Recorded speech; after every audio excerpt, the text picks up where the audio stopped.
Hey guys, today we're talking about situations. We're trying to figure out what the story is for these types of graphs. So some questions to ask yourself when you look at a graph are, what are the variables and what do they represent? Do the values of one variable depend on the values of another? And what does the shape tell us about their relationship? So let's describe this story. If we look at graph 1, if this is a parking lot, what would we expect this graph to represent? Well, in the beginning, no one is there. A few cars come and they park, and they're staying there for the majority of the day, as you can see. But what happens right here? At this point of the day, there's a bunch of people in this parking lot. And then, all of a sudden, they all leave around the same time, okay? There's a steady increase, and then it peaks, and then a steady decrease. And then those same cars that were here before are still in the parking lot until a certain point they all leave. If we look at graph 2, there's a steady increase of cars in the parking lot. Then all of those cars are staying, and then all of a sudden they start to leave.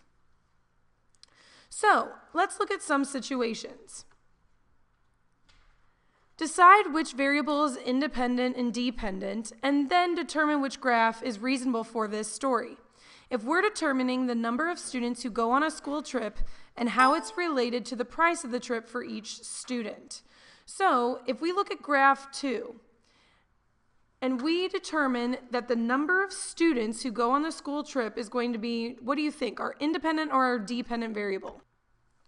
So if we look at this one, our independent variable would be the price. That's a fixed amount. Okay, so, and then the number of students is going to depend on the price. For example, would you want to go on a trip that costs you no money? Yeah, why wouldn't you? It's a free trip. Okay, but you wouldn't want to go on a trip that costs you like $15,000. Less people would be able to go. So as the price increases, the number of students decrease. Okay, so now we need to give this graph a title. And it would be, if we called this one, and in science we talk about how one affects the other. So our title of this graph could be the effect of the trip price on the number of students. Let's look at another example. When a skateboard rider goes down one side of a half-pipe ramp and goes up the other side, her speed changes as time passes. So our independent variable in this one is time. Time is a constant variable. It doesn't change depending on anything else. But the speed at which she is going is going to change depending on where she's at in time. So as she goes down the ramp, she increases speed, and as she goes up the ramp, she decreases speed. So this would be, our independent variable would be time, and our dependent variable would be speed. So our title of our graph could be the effect of time on the skateboarder's speed. Okay, I want you to see what you can do with this one. Go ahead and try it, and I'll be back in just a second to show you the answer. Okay, so here's what I would do. If I were looking for the independent variable, I know that that's time because it's a fixed amount. And I know that the water level is going to change because of the amount of time that goes by. So for this one, my title would be the effect of time on the water level. The time is independent, so it goes along the x-axis, and the water level is dependent on the time, so it's right here. Because as the bathtub fills up, then you get in, and the water rises immediately. You stay in the bathtub, you get out, and then you let the water out. Try this one.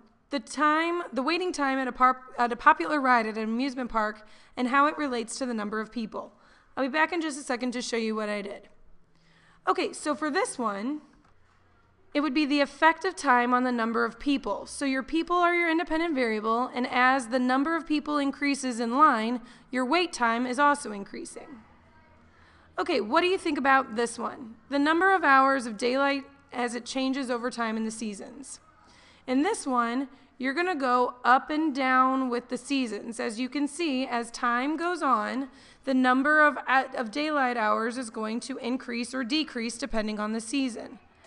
So if we look at this, it would be the effects of or as time changes, it's going to change the number of daylight hours. So your independent is time, and the number of daylight hours is your dependent variable. So we would say the effects of time on, on the number of daylight hours.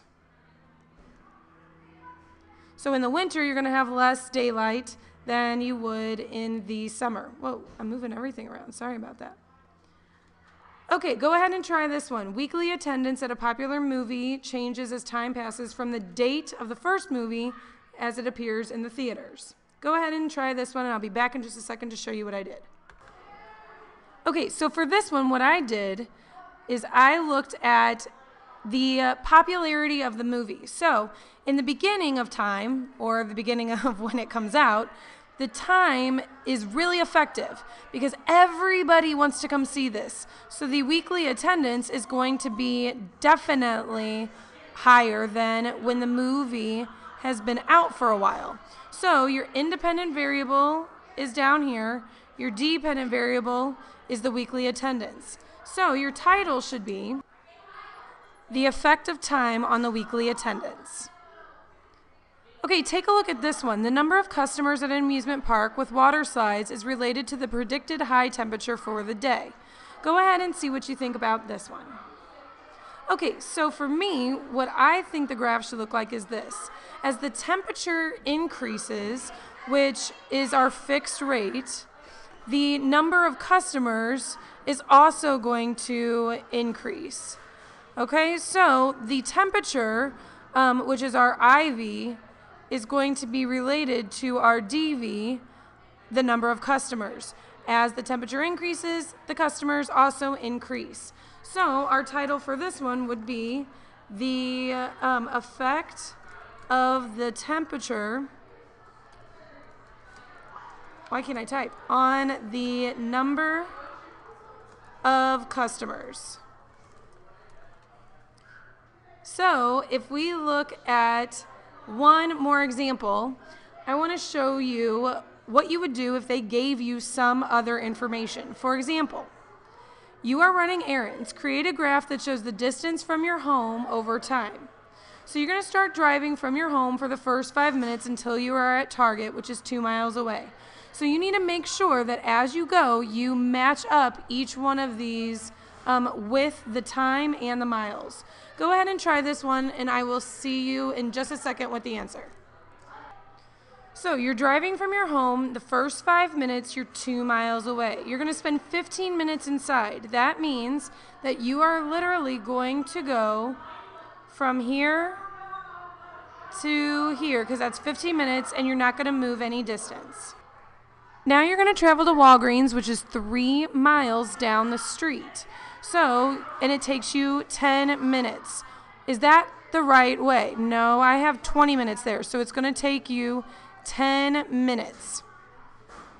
So you're going to stay in there for 5 minutes, and you realize that they don't have what you need, so you go back 2 miles, and in that 2 miles, it's going to take you, so it would look something like this, and then you're going straight home. So it takes you 60 total minutes for all your errands. So this is what your graph should look like.